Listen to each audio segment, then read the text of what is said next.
Mastercard Foundation in partnership with the University of Rwanda through the Mastercard Scholars Program at UR organized the Scholars Induction Week at Kigali Conference and Exhibition Village.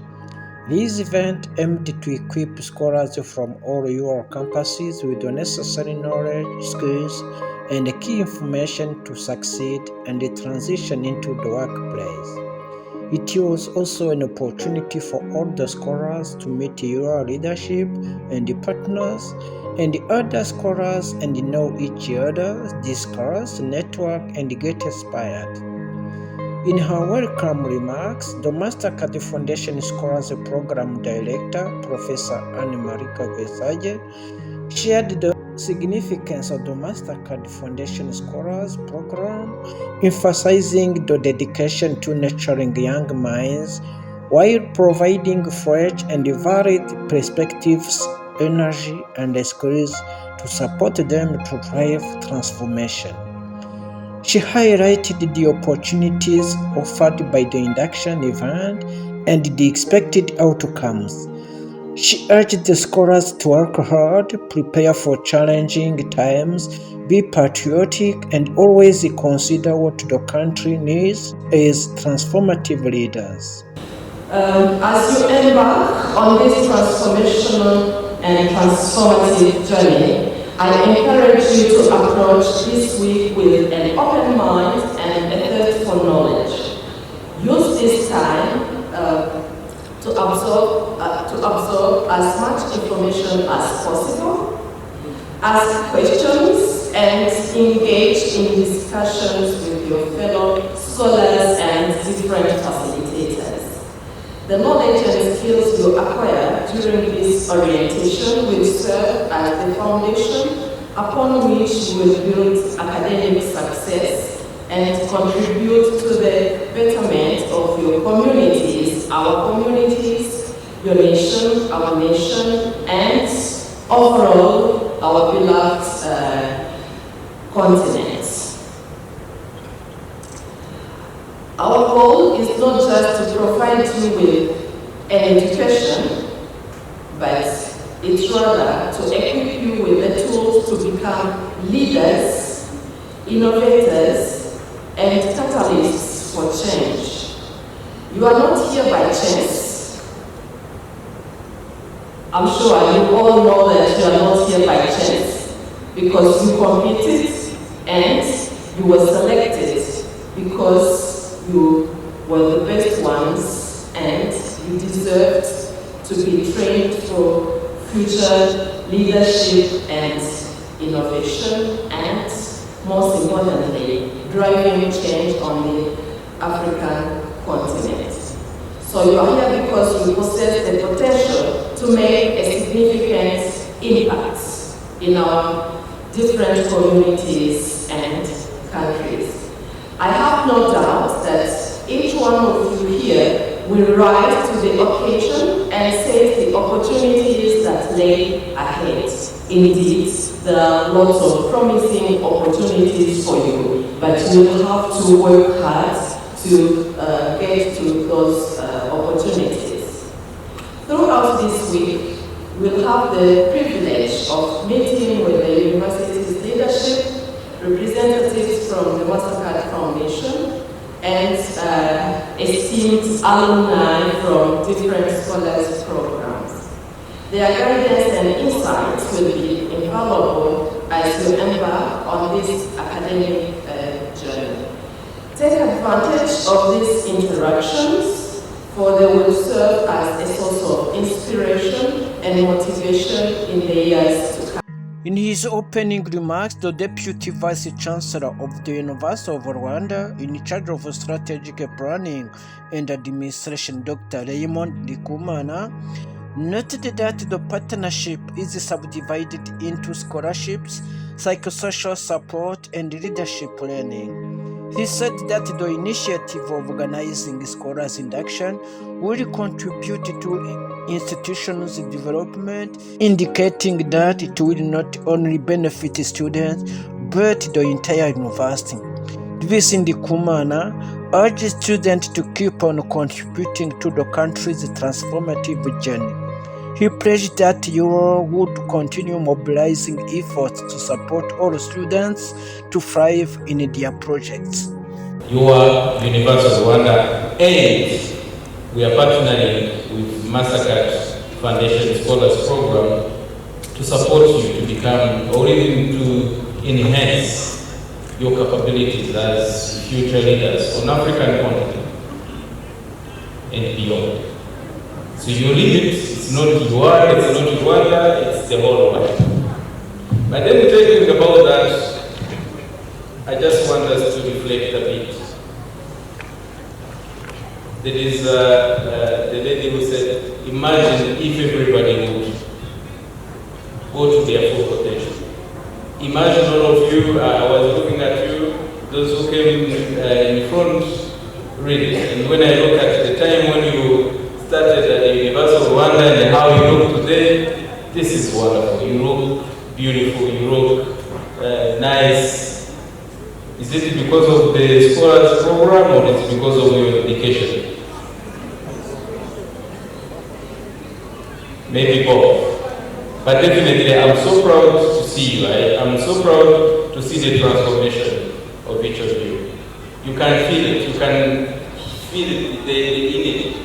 We'll have a time to talk about this. As you probably know, we have a reception, an annual reception of all the scholars. We're going to have it, and even other leaders, all these stories, you are going to repeat them. But the thing is,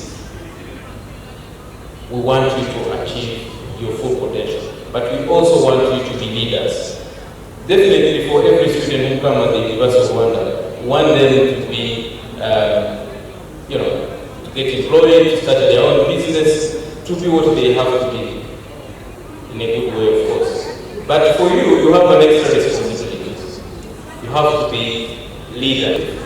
Please, I encourage you. You have all the potential.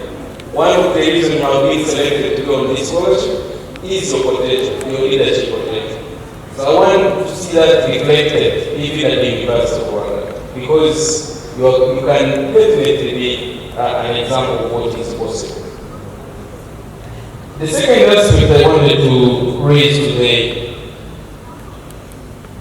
there is a student, I think it's a day, we talked about less privileged backgrounds and something like that. I want you not to be defined by those labels. Those are labels.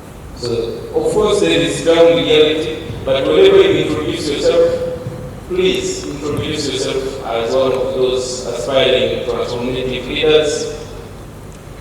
Make sure everybody understands you are the best, one of the best students at the University of Rwanda. Make sure that everybody hear that you are among the students who have one of the compelling stories.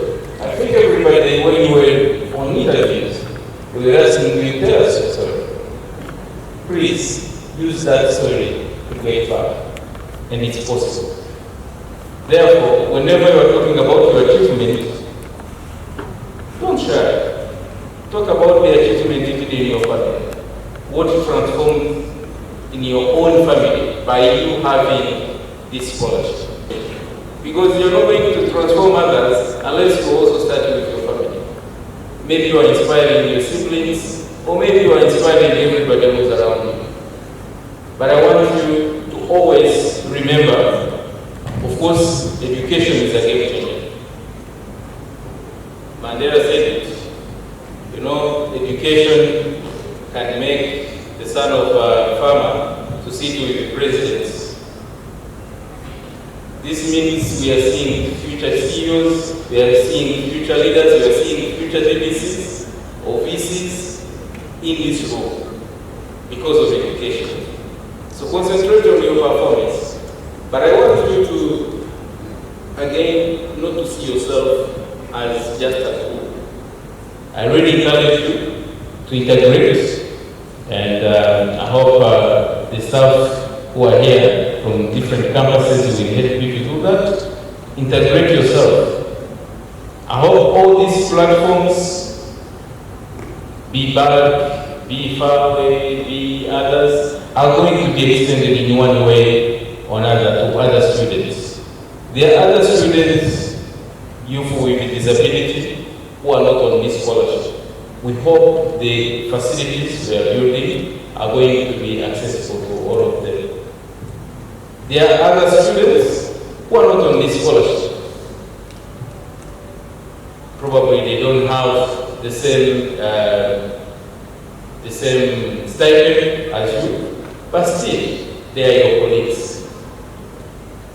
Let's be inclusive, right? Let's be inclusive as much as we can. Let's have groups, and then in the future, in a gathering like this, we also have other students who want to hear or to be part of this journey. For us as a university, we want to have a university where every student who comes from the countryside or abroad will feel that this is the right university. So help us. I think you are an example. You are the first and second cohort. So we're going to have 7 cohorts of students. At some point, we will be having 1,000 students being scholars. We really hope you can be our shining example. And of course, being in the university can be a challenging situation. So make sure if there is anything you didn't understand it, check that professor. Ask them questions. Of course, there is what the bank is going to do for us to help you to get jobs or to have those skills that are needed, but still, that is not enough. Check with your professors. Knock on their doors. Send email. Call. It could be your professor, it could be your head of department, it could be your dean, it could be your college principal, it could be anybody. Even my door, my email, my phone is all open. If you have any question about the university, feel free. Feel free to access us. You are empowered to do so. We'll also be there. We'll mobilize every effort to really support you going forward. And I'm so proud of you, as you heard. I've been in the university for some time.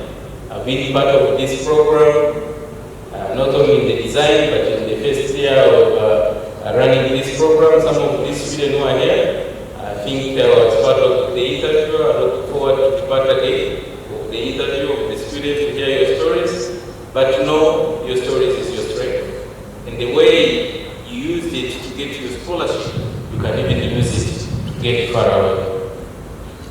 Also, I'm on the Learning Partnership Advisory Group for the Scholars Program on the foundation level. All these stories, I like the way now you are presenting with pictures, no words.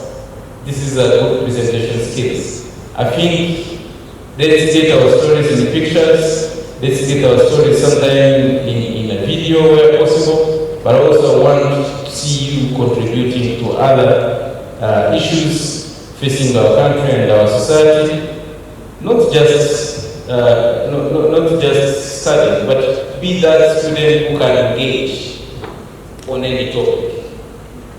Be that student who can engage when it comes to climate change, energy, social welfare, whatever. But be those students I could hear. You all speak nice English, you look good, so use that potential. We need you. We need you not just in the Mastercard Scholars Program, we need you in the whole university to be that shining example. So, I wish you all the best in your studies. This is not the last time. Definitely we'll be interacting as we go forward. And we love you so much. And again, I'm so proud of you, all of you who have won the scholarships. I know it was a tough competition, so congratulations. I look forward for a transformation journey, and of course, next time in the VC reception, we want to hear even more stories of what you have achieved in the first year. I'm talking to the to the first cohort, but we also want to hear your stories for those of new cohorts. So take all the advantages make sure that we achieve this dream together of a full round transformation, or what we call 360-degree leaders, knowledge acceleration towards a dignifying work for the young Africans. Think about that 360. When we talk about 360, we are talking of a full round, which means it's not just education, it's everything. So good luck with everything. God bless. Action Week featured a series of interactive sessions on different topics inspiring the scholars. In his presentation on Introduction to ICT, Unlocking Digital World, Mr. Leona Womvura from the UR College of Education took the participants through key aspects of ICT in education and the latest technologies in education, such as artificial intelligence, virtual reality, and augmented reality, blended learning, flipped learning, adaptive learning technologies, and blockchain in education. Yes, blended learning is the learning mode which is mixing face-to-face and online. Blended has a link with Blender. Do you know Blender? We are taking orange with a banana and we are generating one juice. We are blending the fruits to get one juice. Blended learning is the way of mixing learning mode. Some sessions are being taken online and others are being taken face-to-face in a physical place like this. The University of Rwanda, you will see in most of its brochure or so many documents, is being reported as a blended university. To mean what? A lecturer is allowed to take some parts of his module, bring them online, and others will be covered in face-to-face. If one lecturer does that, don't think that he is compromising the teaching scenario. It's allowed in university. So nowadays we have also what we call flipped learning. Flipped learning, it's quite similar to blended learning, but in flipped learning normally, flipped classroom, you are given learning resources before you will come in class only for discussing about the challenges. Normally you learn on your own. That's where the world of today is going. Only in our countries, underdeveloped countries, it's where lecturers are still coming in class, starting from introduction, definitions, things like that. But in developed countries, what they are doing right now, they share with you what we call learning outcomes of the module and basic resources and learning journey. They say for the first month, you are supposed to cover unit number 1. For example, you have resources, you have activities to be done, and most of activities are done on the student side. And lecturers will come only to hear, to listen from you. What challenge did you meet, and how can you interpret what you learned to your life? You understand what you call flipped classroom? Is where the students, the learners, are being given learning resources before the physical classes. And the lecturer is not coming for lecturing, he will come only for mostly responding to the questions, giving orientation, but most of activities being done by the students. So we have now what we call adaptive learning technologies. Adaptive learning technologies. Do you have any information about it? One of adaptive learning technologies is what we call assistive technology. Scholars were privileged to be addressed by a team led by Mrs. Mirai Carrera from Okora Coaching and Business Academy on entrepreneurship skills and business venture. The team briefed them on the objectives, outcomes, key focus of the Mastercard Foundation Scholars Program, and the other relevant information. A few points on how to identify a goal, how to create a framework for you to be inspired, for you to follow through your dreams. Because it's good to have a dream up here, but that dream has to be pulled down from the intangible into the tangible world. So in year 2, the curriculum we have designed and will design will be focusing on your passion, your motivation, what really drives you. Because if you are driven, that's the even term, if you are driven, you can achieve anything. If you are driven, you are motivated to wake up. If you are driven, you are motivated to not go back, to drop out, which is always a temptation at university to drop out, right? So by focusing on your dream, your goal, why you started in the first place, that's where you certainly are guaranteed to have that success that is going to come your way. Self-discovery is the process of understanding your true self, your values, your needs and wants. Is the act or process of gaining knowledge or understanding your ability and character. While defining gender empowerment, Josephine Kobusinge from Rwanda noted that gender empowerment is the strengthening of the capacity of people, both males and females, but generally gender has a female face, so people consider it as the empowerment of women, stressing the distinction between biological sex and gender as a role. She indicated that gender equity has helped shape and change the roles and expectations of men, women, and all genders at work, at home, and in society. She underlined that our world is a better place when all people are accepted for their talents, skills, and abilities regardless of gender.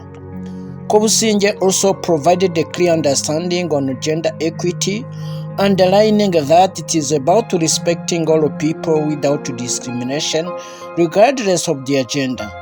It also means addressing gender inequalities that limit a person's ability to access opportunities to achieve better health, education, and economic opportunity based on their gender.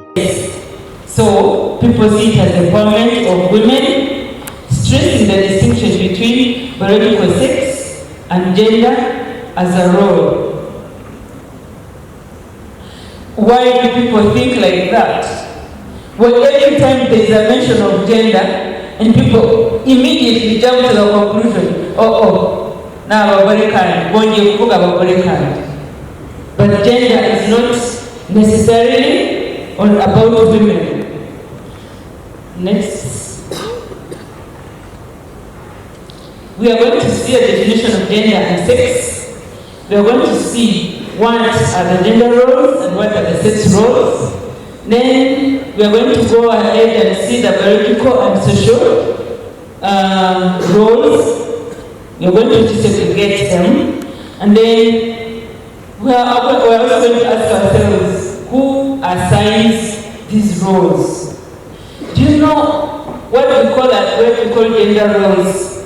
What we call it when we talk about gender? The whole world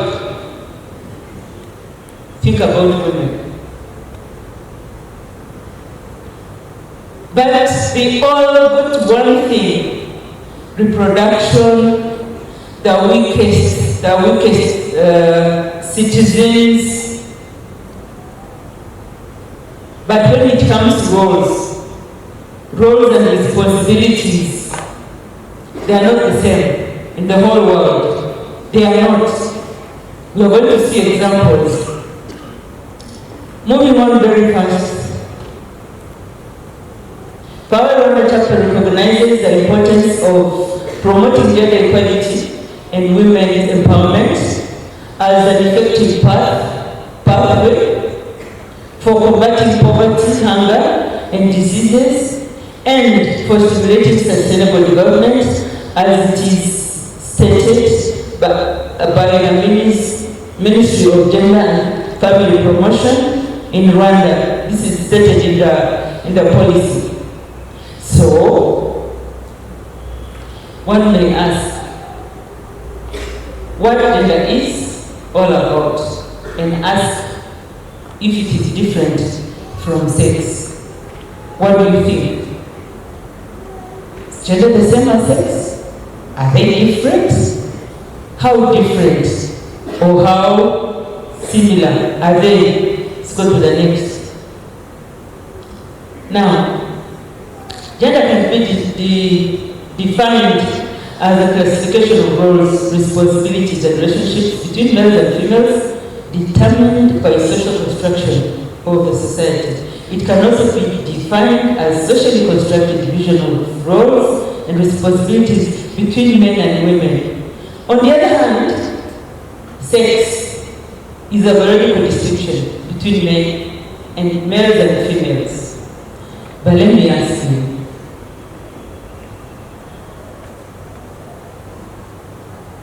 gender roles and sex roles, who assign these responsibilities? Let me give you an example. In Central America, in the Amazon region, a man men have their own homestead, their own houses, one house and there where they stay, all of them, and women and girls have another room where they stay, and they call that a family. And it is women who do most of the job, most of the work, while men are there watching. Thanks to Forward Rwanda presentation on reproductive health, scholars got a clear understanding on how pregnancy occurs, an understanding on the degree of adolescent pregnancy in Rwanda, and they were equipped with information to avoid unintended pregnancy and on how to avoid it, as well as what to do in case of unintended pregnancy. Ndifuza ko nyuma y'iyi session buri muntu wese nubwo ari biology ariko you understand how pregnancy starts or it occurs. And secondly, you understand the degree of adolescent pregnancy in Rwanda. And you have the knowledge, necessary knowledge of how you can prevent pregnancy. And lastly, you know how, in case you have got pregnant, what to do, where to go, and who to ask. Next.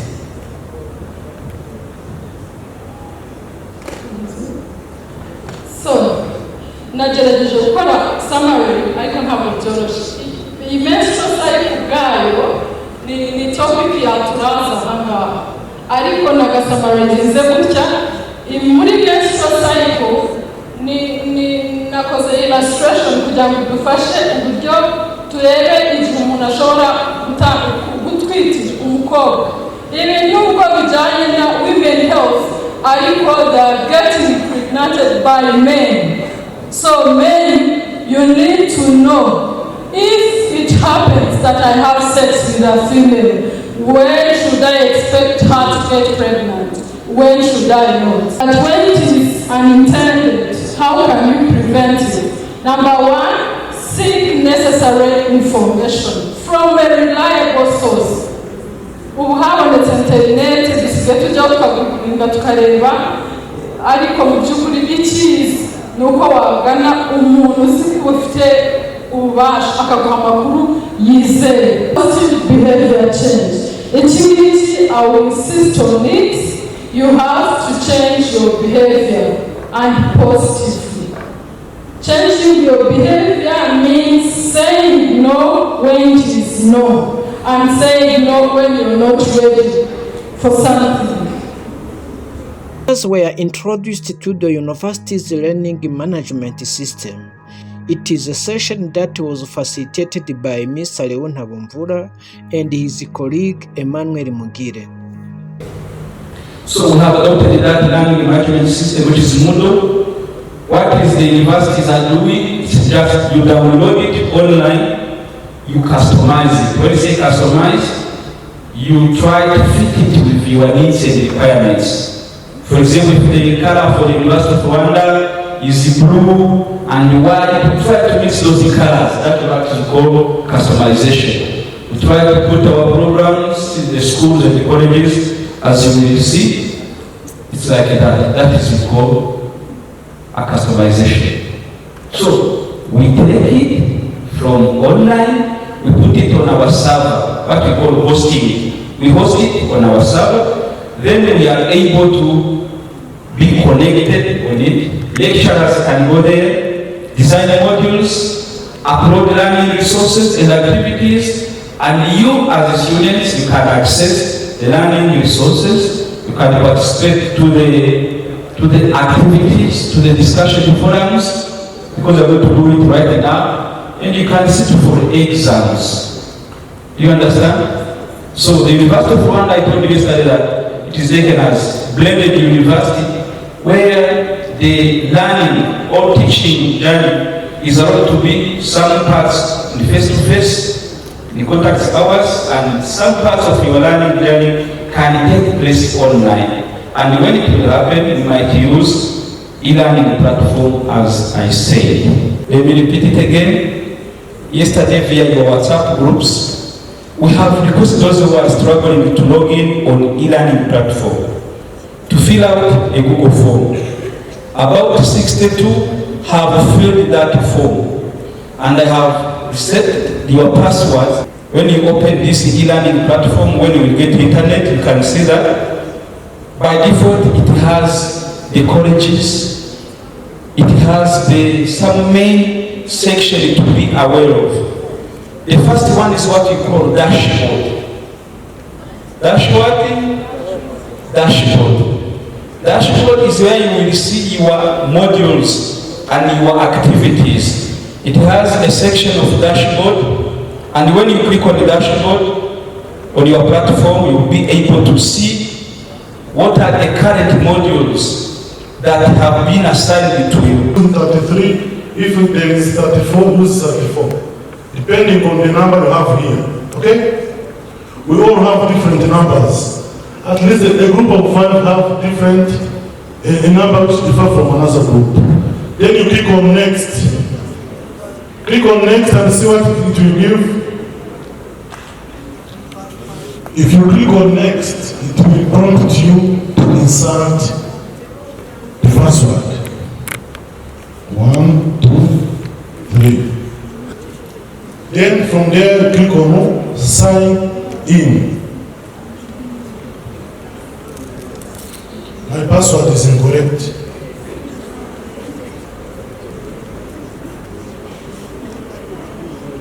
Education at 1, 2, 3.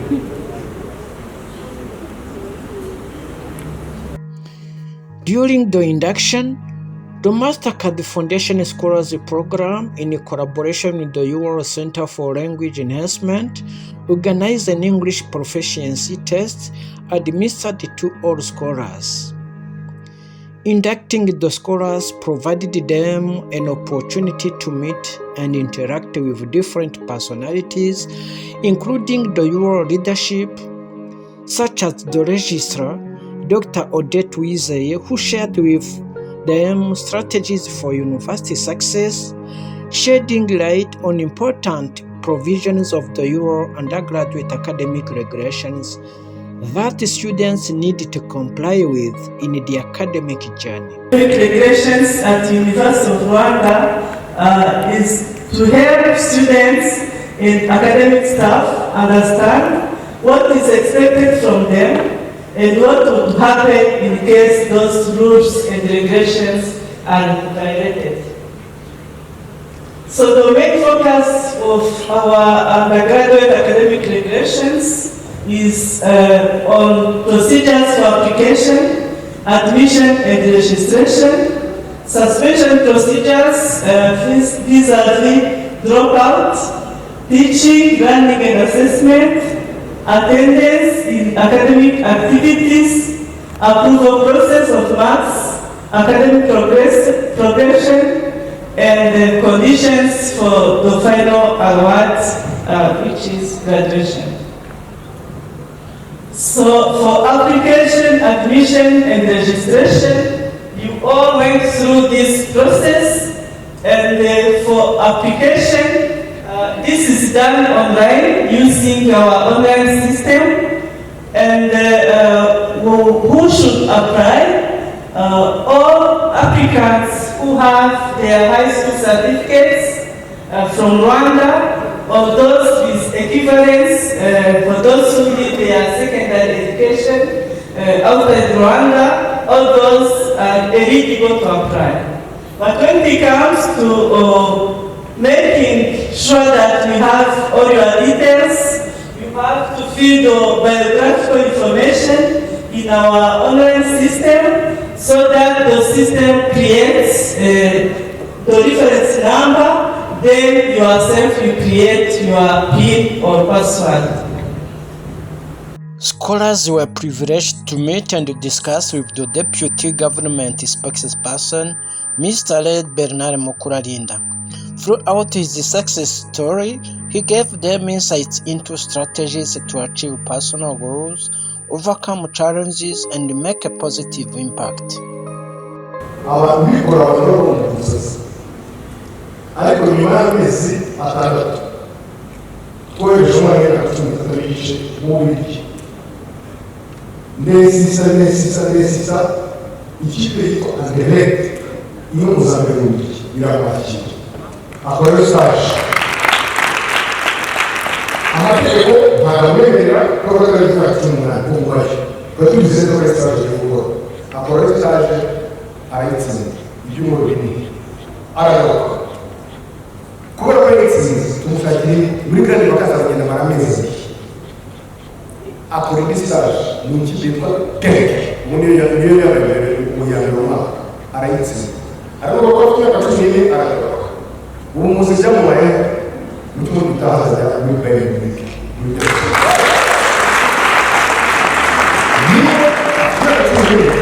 ntabwo yakubita ariko bari bafite abana bari mu bitana mu gihugu hose yabaye kabiri mu bana bose nimba mu mutoto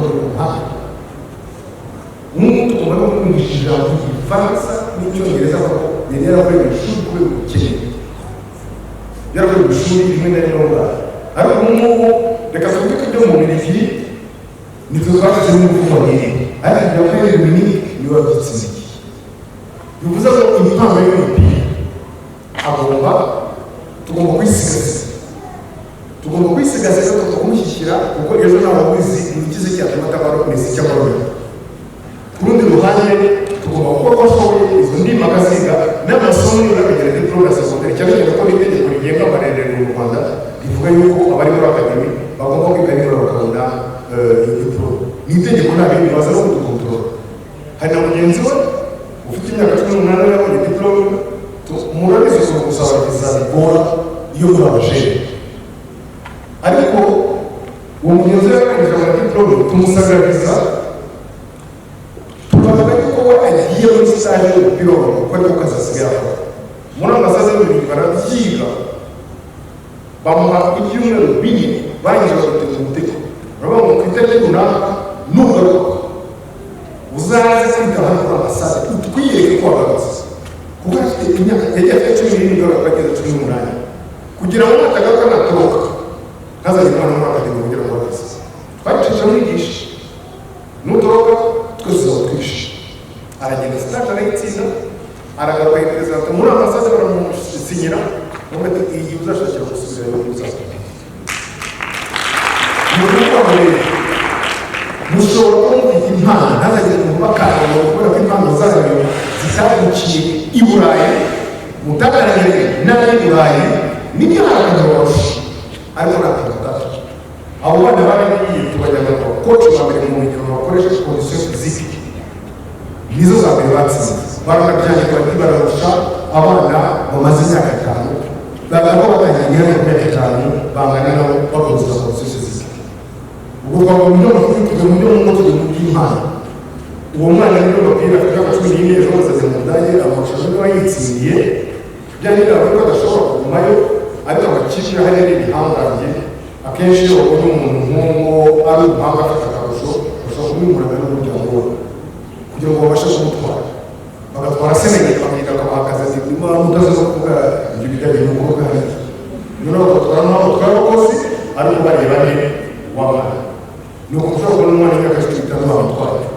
ibyo ngibyo rero niba tubasha kubikora twibera hano mu Gasisi muri biro si ngombwa ko bibera hano i Kigali si ngombwa ko bibera hano mu mujyi ntabwo mwabishobora impano zanyu zikomeye ariko nyaboneka amasomo agenda ahora ariyo murakoze.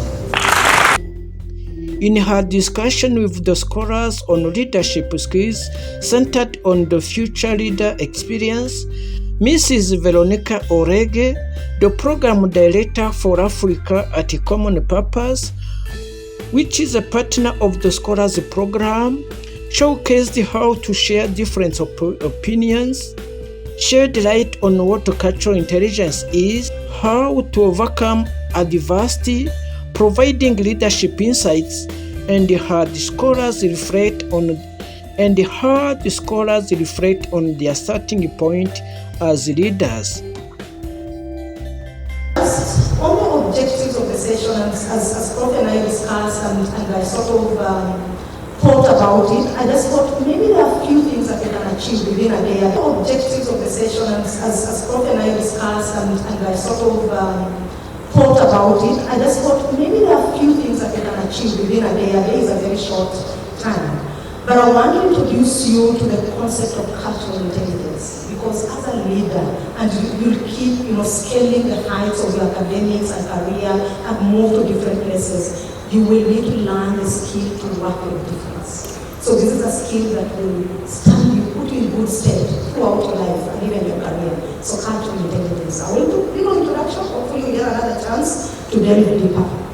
And then build network with peers. And I know you've already been mixed up. I think when you arrive, you are sitting with people that are in the same course as you and you're already being mixed up. And what we do throughout the day is to try and also just mix you up so that you get to meet others and get to have conversations, etc., so that by the time you leave the orientation week, you have formed bonds with others that are not necessarily in the same program as you. And then overcoming adversity. Yeah.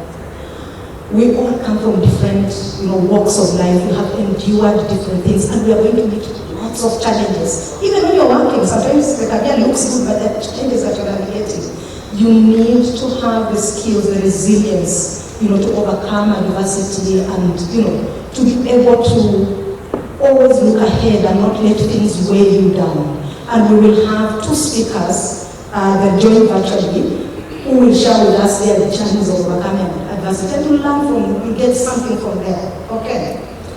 And then I want to light a fire in you. I want you to start thinking about the potential as a leader. I think I've already alluded to that. You are a leader already.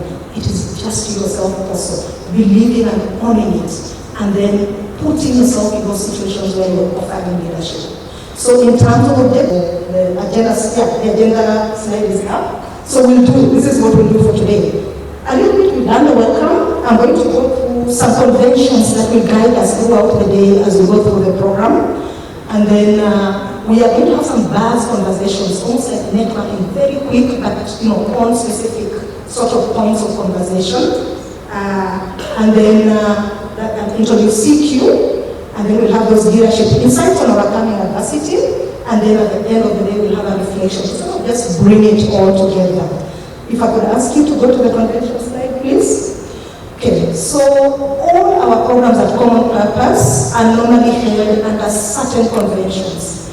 And these are just to help us to have a very good sort of learning experience, come to the sessions, open, ready to learn, ready to listen, ready to hear others. So these are just the conventions that will guide us today. I'm asking you to be open, so open to share, and then be open-minded to hear other views that might be completely different to yours. Okay. don't take offense easily. If somebody says something that doesn't sit well with you, maybe please ask for clarification so that, they explain it a bit further. Because if you just quickly get offended, maybe you might lose, a chance to learn something new. And I always give this example. When I go somewhere with my colleagues from other parts of the world, let's say the UK, I tell them, in my culture, in Kenya, when I go home and my auntie tells me, you have put on weight, it's not offensive. She actually means I'm doing well, But in the UK, if you tell somebody that put on weight, oh my goodness, they probably will never speak to you again. And actually, the auntie will put it in Swahili, something like umenona vizuri, means you've acted nicely. And it's not offensive, but if you try telling that to somebody in the UK, you might never be friends. So just bear in mind that what is offensive to you might actually not mean much to somebody else for a different reason.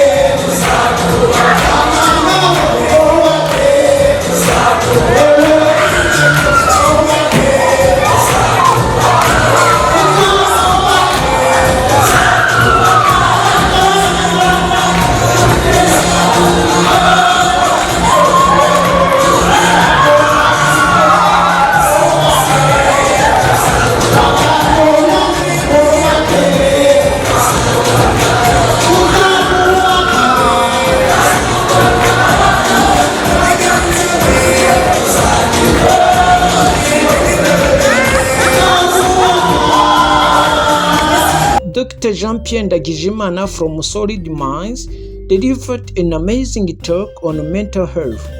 It was noted from his presentation that mental health is very important for our well-being. It is an aspect of our welfare that determines how we can operate psychologically, emotionally, and socially among others. It therefore affects how we think, we feel, and act. 1, 2, 3, 4, 5. 1, 2, 3, 4, 5. 1, 2, 3, 4, 5. 1, 2, 3, 4, 5. Mental health care is important for your success. It is because of the mental health you have that you make certain decisions, whether they are impactful in your life or they are destroying yourself or your dreams. Decision making comes from the quality of your mental health. What you decide. The clothes you're wearing today, very beautiful. It was the decision from your mental health. The choice for you to not stay in bed, but come here, go to the classes, decide to do the assignments on time, it's the quality of your mental health. The love, how you express love, it depends on your mental health. Your capacity to memorize the things, those definitions and the formulas, they are happening because of the quality of your mental health. If you are trying to write a paragraph, but you repeat it twice and the third time and you can't write a paragraph and you don't know what's happening, it's because of the quality of your mental health. The way you cope with stressors in life, whether in a hopeful way or in a self-defeating way, they all depend on the quality of your mental health. So, mental health is important for what we're doing, for who we are, and who we want to become. The induction event was also a good occasion for the scholars to get deep information about Mastercard Foundation in general and the Scholars Program in particular. Mr. Joseph Bazambanza, representing the Mastercard Foundation, briefed the participants about the mission, vision, goal, values, elements of focus of the program, scholars give back, and the community, among other important points. And I wanted to share with you the values of Mastercard Foundation. and I don't think they are too far from yours, as I want to help you to prepare you to see the alignment. The first one is humility. The humility that being very humble.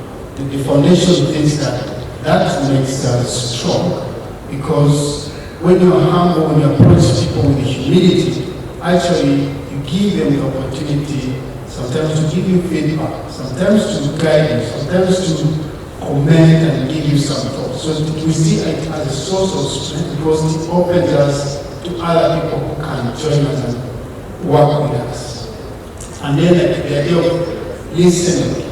We do a lot of partnerships with the different institutions, and we think that for us actually to really do what we're doing well, we need to listen to other people, other institutions, because we are a funding institution, so we don't have a lot of people to do, for example, grassroots work.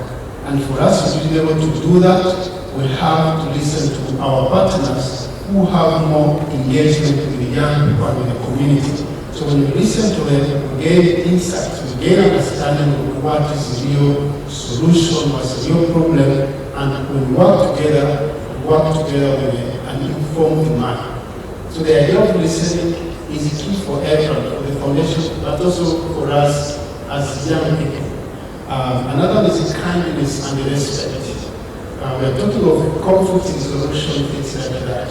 Most conflict comes because we do not respect each other, right? So when you're not kind to one another. And the foundation sees that even at the institution level, that we have to approach whatever we do with the young people, with the partners, with the kindness and the respect. Appreciating the people where they're coming from and what they're bringing, and even when we disagree, we show that we value them. After all, we are saying that one thing people to really work in a dignified environment, and you can't find a dignified place if there is no respect for one another. So we need to take this seriously. Another is co-creation, connected to listen in a way that when we are trying to create a program, we don't expect partners to say, this is the solution we have. We expect them to have a starting point with the thinking of what can be done, but also spend a lot of time to make sure we give it a deep understanding together. We co-create, we talk of the solution, we understand what is happening, and even when we started the program, we continue to understand what are we learning from that program. And we do this with partners, but at the same time with the young people. We always work with the young people through the partners. So to make sure the solution is not one side, it's coming from partners, from the young people, and from the foundation. And we do a lot of learning.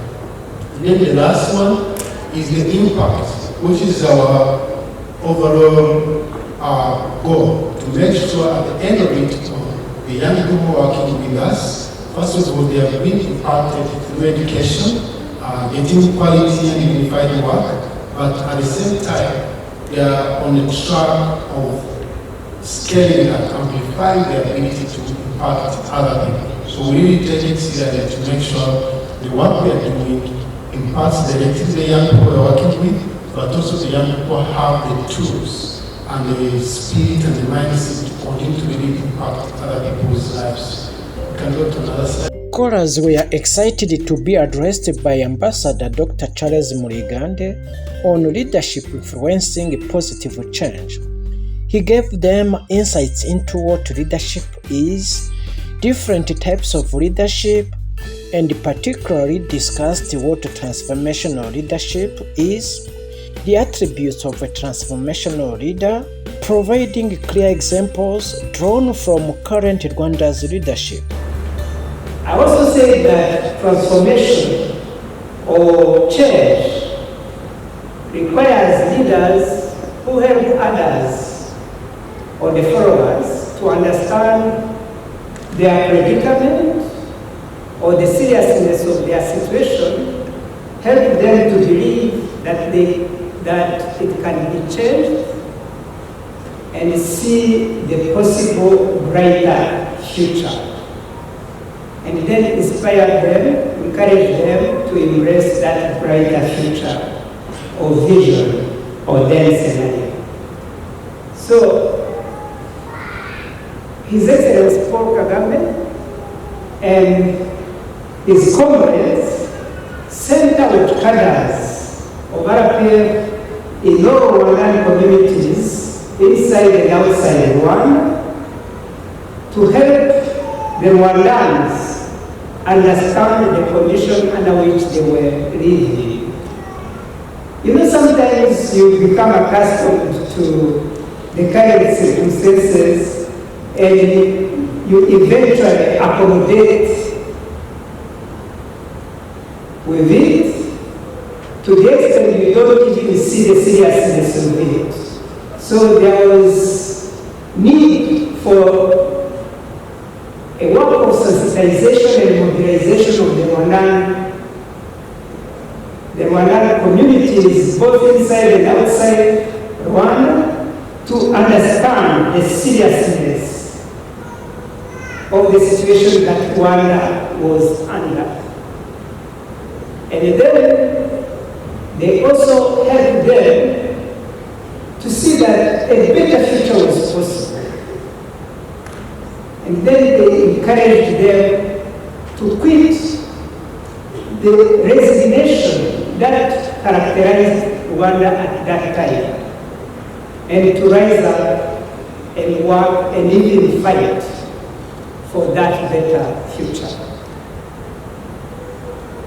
I also mentioned that change and transformation requires leaders who care, empower, develop, and equip followers.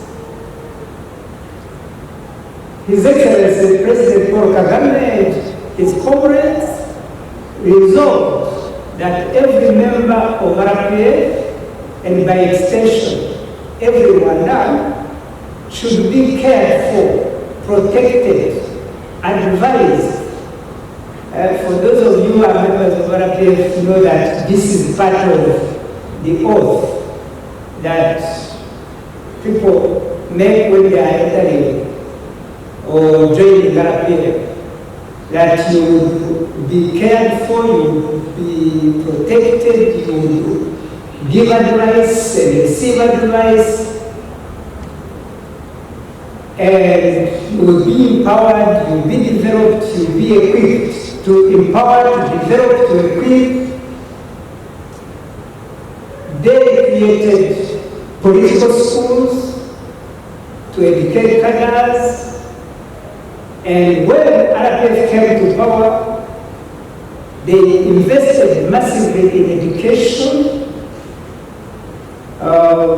sent hundreds, if not thousands, of Rwandans to be educated in some of the best universities in the world.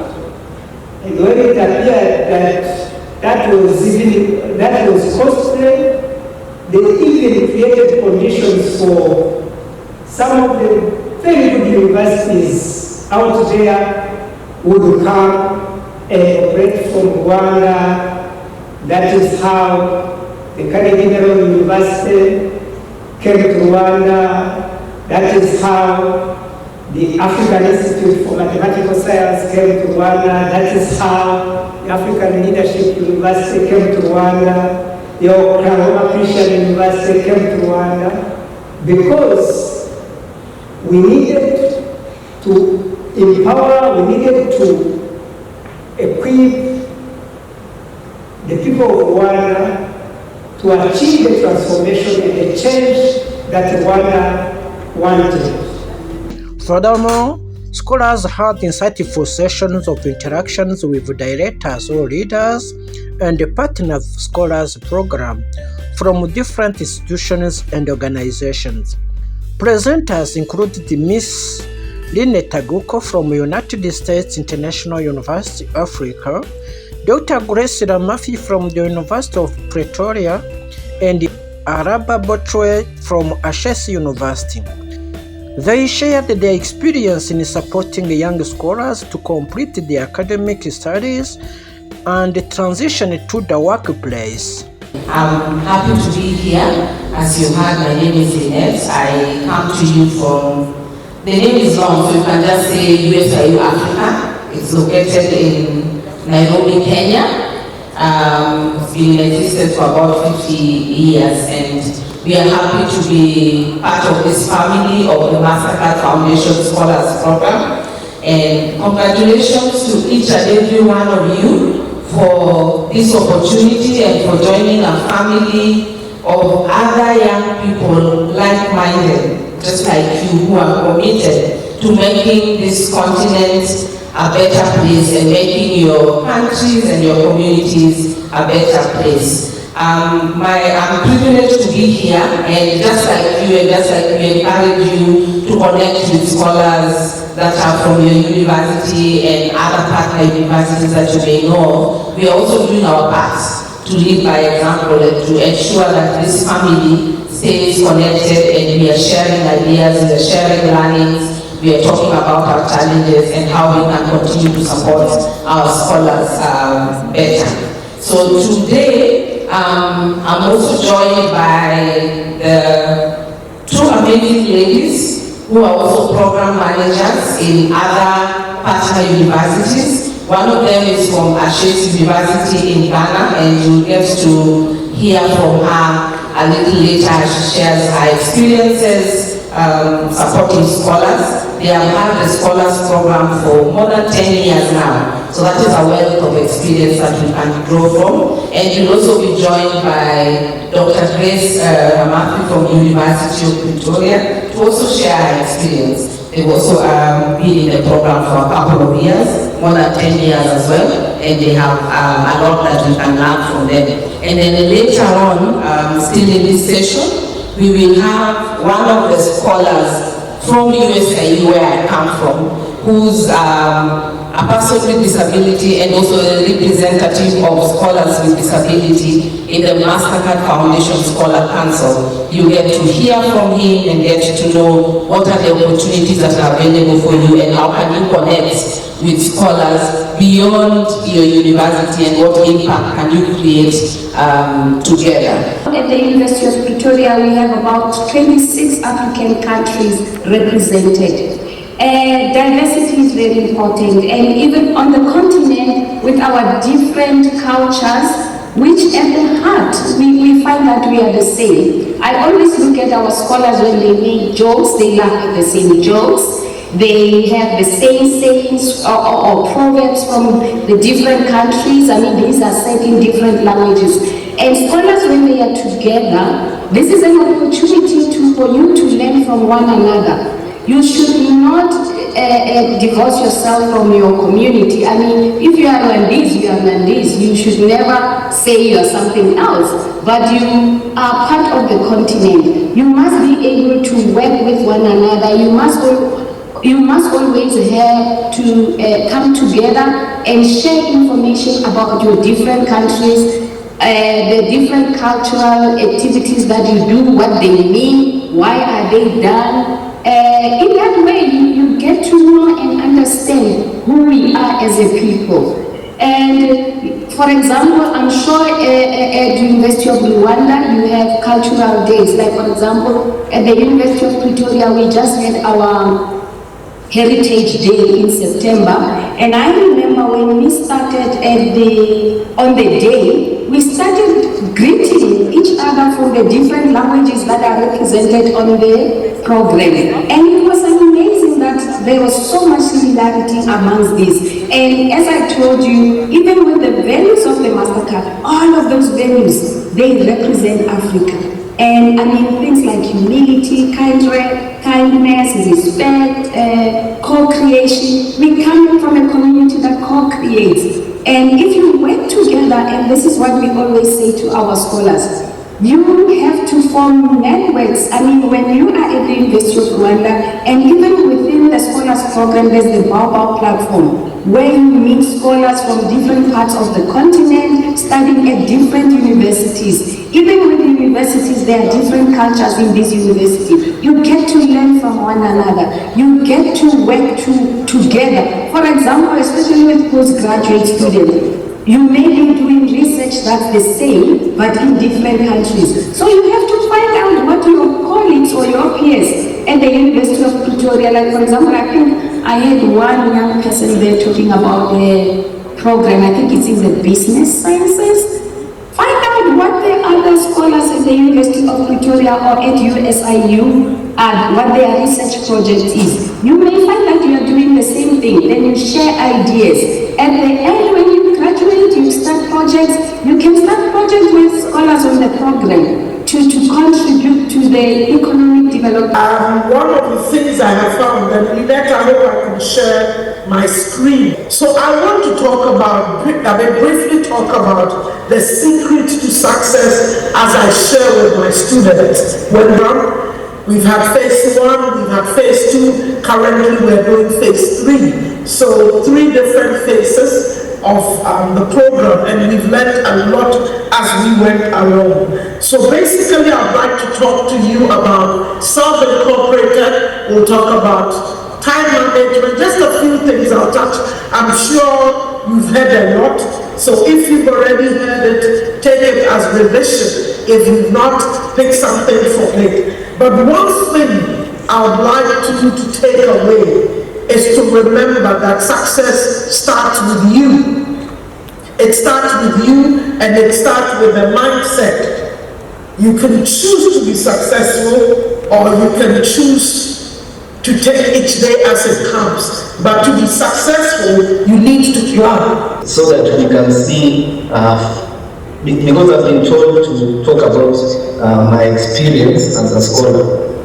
And everything I'm going to say in this bio has been achieved during my time as a scholar. So Chesia Brian Anyika is an author of Stars Aligned and another book called Awakening and Other Stories, and an international relations student at the United States International University, currently serving as Electoral College representative for the School of Humanities and Social Sciences, and he's passionate about advocating for student representation. He volunteers as a teacher at the UNIM Academic Center under Pacemaker International Fellowship and holds the inclusion representative for the Mastercard Foundation Scholars Council and Scholars Council representative on the Scholars Program Advisory Group. As organizing secretary of Hungry for the Needy, he continues to foster positive change within communities through community impact projects. His journey marked by resilience as a person with disabilities showcases his dedication and selfless leadership. So basically that is me, and being a scholar for me is a journey of resilience and opportunities. What are the opportunities? Like for example, for us as scholars, we have opportunities in leadership. That is the leadership, transformative leadership training, entrepreneurship training. We also have opportunities outside in the environments that we are in the universities that we are in. For example, I have stated in my bio that I hold a leadership in our school, and also our platform. We can become the platforms of change.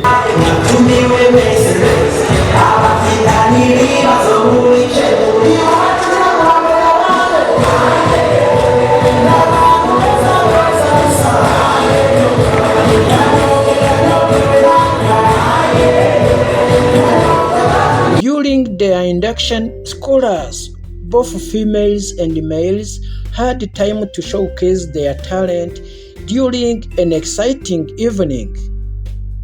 It is an evening graced by the presence of young innovators, including Diogene Ntarindwa, invited to the show for mentorship.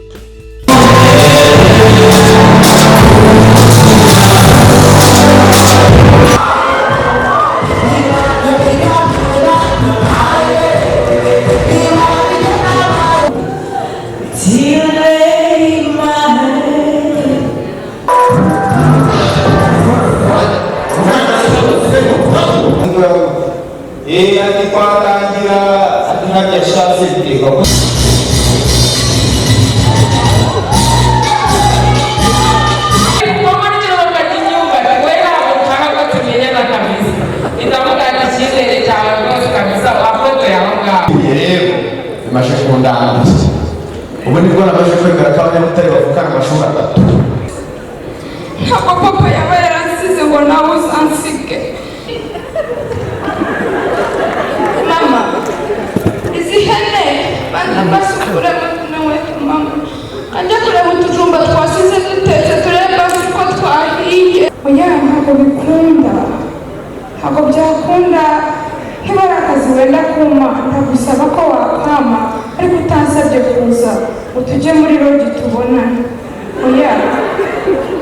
It was important for scholars to be trained in financial literacy because, as explained, lacking financial literacy can be very damaging to an individual's long-term financial success.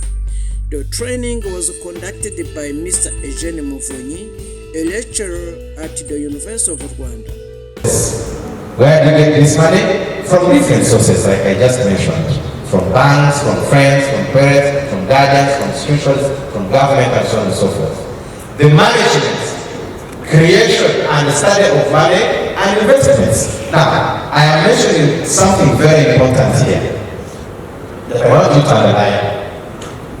Now, after you have received the money, what next? How are you going to manage it? So there are different ways through which you can manage money. You will either spend it or invest it. And the shorter I invest, the less returns. As a student and fresh graduates need to get internship opportunities and network with employers, the Mastercard Scholars Program has had a partnership with Bag Innovation so that it can onboard its scholars.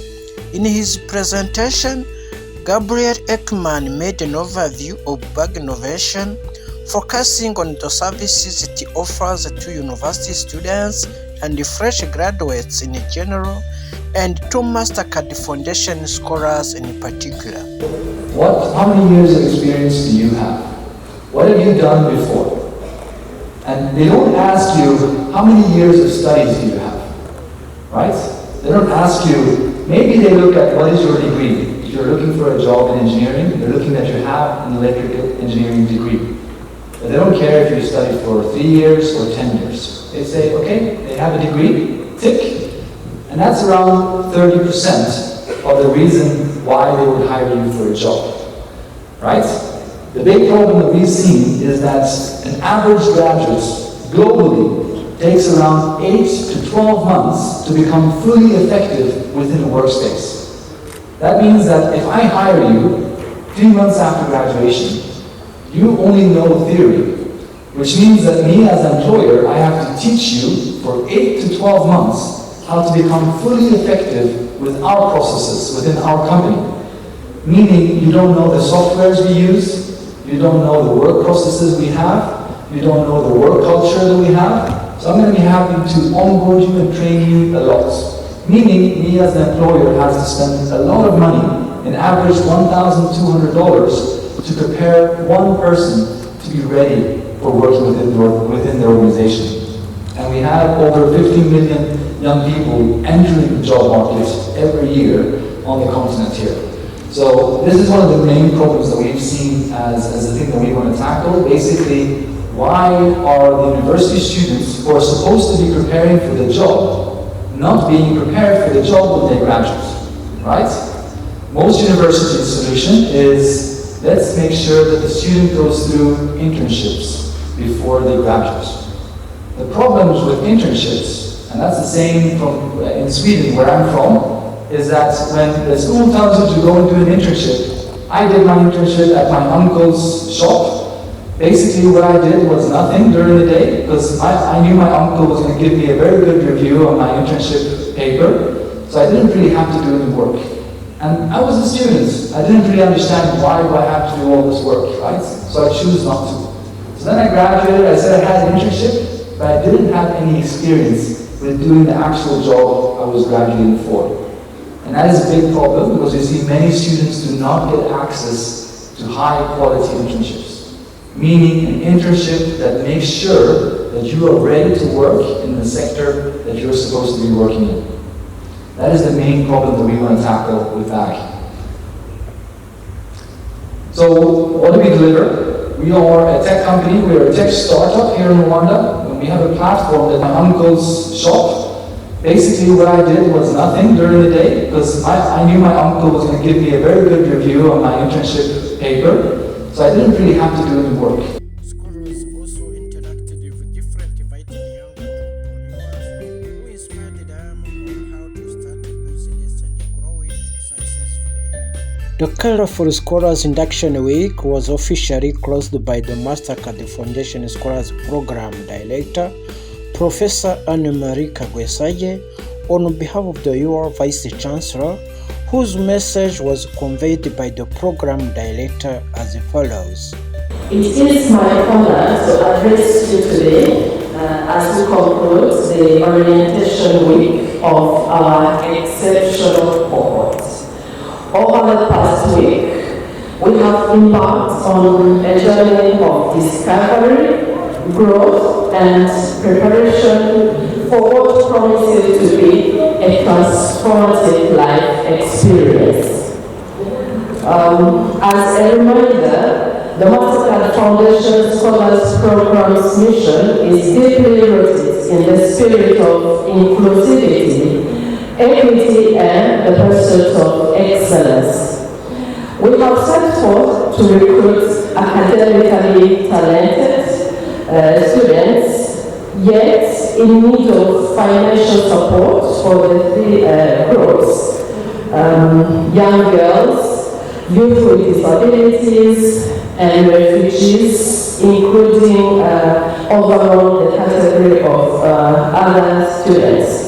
And this inclusive initiative aligns perfectly with the Rwanda National Transformation Strategy and the broader Mastercard Foundation Scholars Program, which envisions a continent where young leaders drive inclusive and equitable socio-economic transformation. In line with these goals, we are proud to announce that the University of Rwanda has already enrolled its first cohort of 75 Mastercard Foundation scholars at undergraduate level who have now advanced to the second year of their studies. At the same time, a second cohort of 225 undergraduate scholars have recently commenced their first year of university studies. Furthermore, 30 postgraduate scholars have begun their studies, marking an important milestone in the program's journey and the scholars' journey as well. The orientation program that we are concluding was an opportunity for youth scholars and leaders to get introduced to the Mastercard Foundation Scholars Program and familiarize themselves with the university's senior management, the Mastercard Foundation representatives, partners, and alumni. I trust that it has been an enriching experience for you, and I extend my gratitude to everybody who contributed to this event. And here I name the organizing committee, our dedicated staff, and of course this is from the Vice Chancellor, but on my own behalf I would also thank my dedicated colleagues and all those who contributed to the success of this induction week and orientation week. The objectives of the orientation were met through a combination of information and informative sessions, networking opportunities, and the sharing of knowledge. By the end of this week, I'm confident that you have gained a comprehensive understanding of the Mastercard Foundation scholarship terms and conditions, as well as what is expected from you during and after your studies. You have been introduced to the academic environment and the wide array of support services available to you through the Mastercard Foundation Scholars Program at the University of Rwanda. One case is the just concluded sessions with bank innovation and the different inspirational talks that you received throughout the week. I would like to express my appreciation to the university leadership and different colleagues for creating this opportunity for scholars to interact with different leaders, entrepreneurs, and our esteemed partners. The interactions and the advice they shared will undoubtedly shape your journeys throughout your life and your time at the University of Rwanda and even beyond. As we conclude this induction week, I'm sure you have got opportunities to integrate and connect smoothly with your peers from different campuses. And I'm also sure that you have acquired essential ICT leadership, entrepreneurship, and communication and financial literacy skills that will prepare you to give back activities and other sessions that are necessary for your academic journey at the University of Rwanda. I'm confident that you are well on your way to becoming transformational leaders, and I trust you are already transformative leaders. You have started to contribute to your communities and society, and the university, the country, the continent, and Mastercard Foundation aspire you to be the real drivers of change on the continent. We trust that you are on your way to becoming those change agents that we expect you to be. Your academic potential, coupled with your resilience and your active participation, is our collective hope for a brighter future.